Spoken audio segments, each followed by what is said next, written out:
Yo.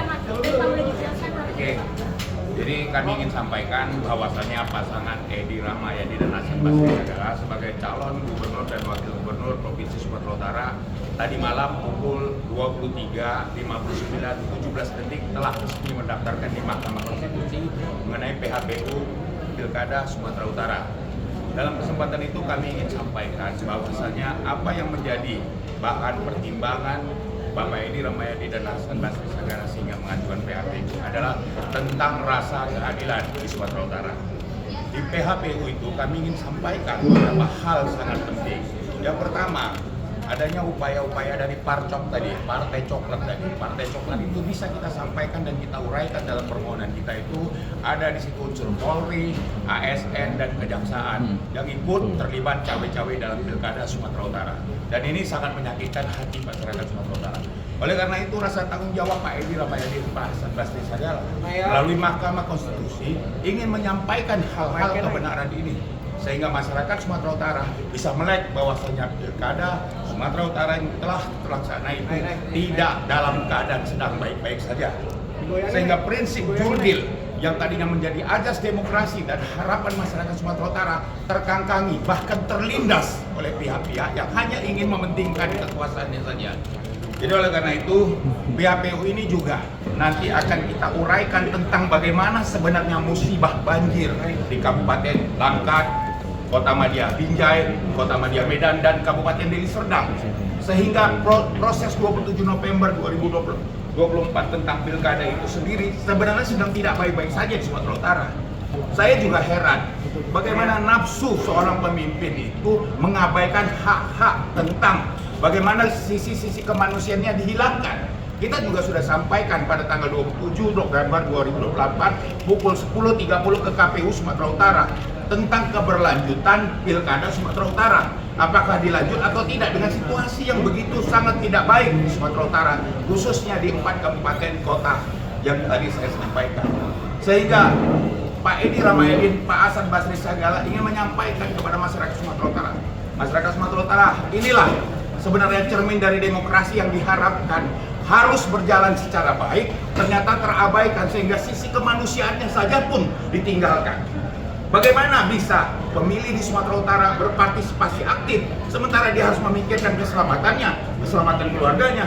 Banjir itu bukan banjir main-main di Kota Madya Medan, dari 21 kecamatan, 11 kecamatan terdampak banjir dan itu berlangsung sampai hari Minggu tanggal 1 Desember 2024. Jadi saya ingin sampaikan di PHPU ini sebagai pemohon kuasa hukum daripada Bapak Edi Rahmayadi dan Pak Hasan Basri Sagala bahwasanya harapan terbesar masyarakat Sumatera Utara adalah kepada Mahkamah Konstitusi.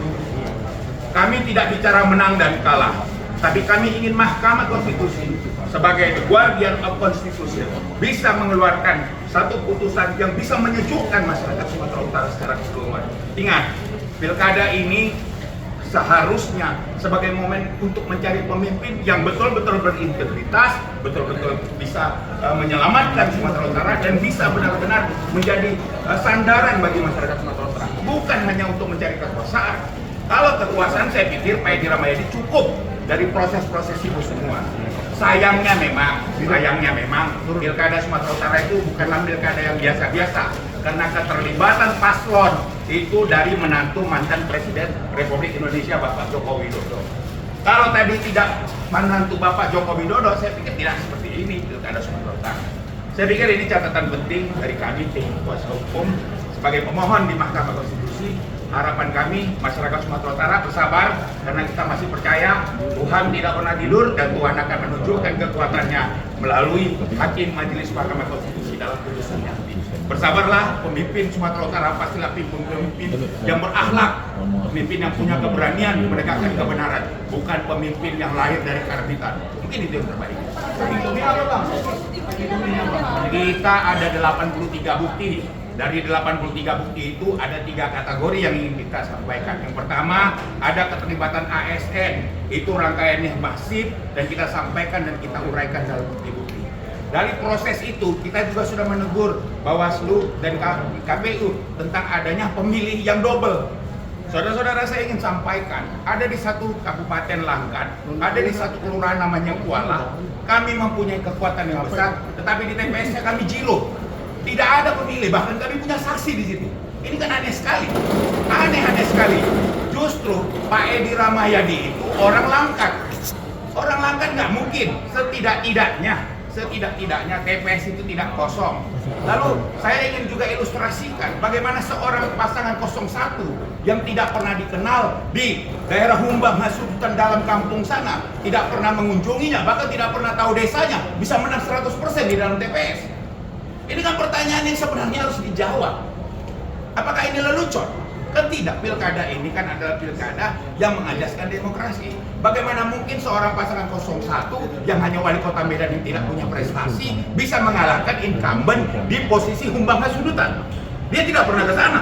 Dia tidak pernah di kampung-kampung terdalam Humbang Hasudutan, tapi punya nilai atau di TPS itu menjadi 100%. Anehnya, ya, pemilih 600 itu bisa memilih 587 orang. Kan aneh ini, sementara desa itu di Humbang Hasudutan satu TPS itu antara satu rumah dengan rumah lain itu bisa berjarak 100 sampai 200 meter. Ini nggak masuk akal. Oleh karena itu kita akan uraikan, kita jabarkan di PHPU kita. Harapan terbesar itu tadi kita.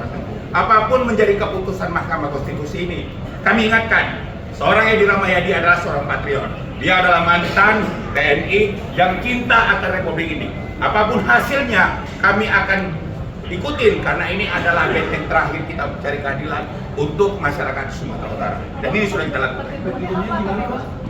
Kita sudah banyak lapor ke Bawaslu, tapi kan kawan-kawan semua tahu proses Bawaslu ini kan seperti macan ompong. Bagaimana seorang Bawaslu di satu TPS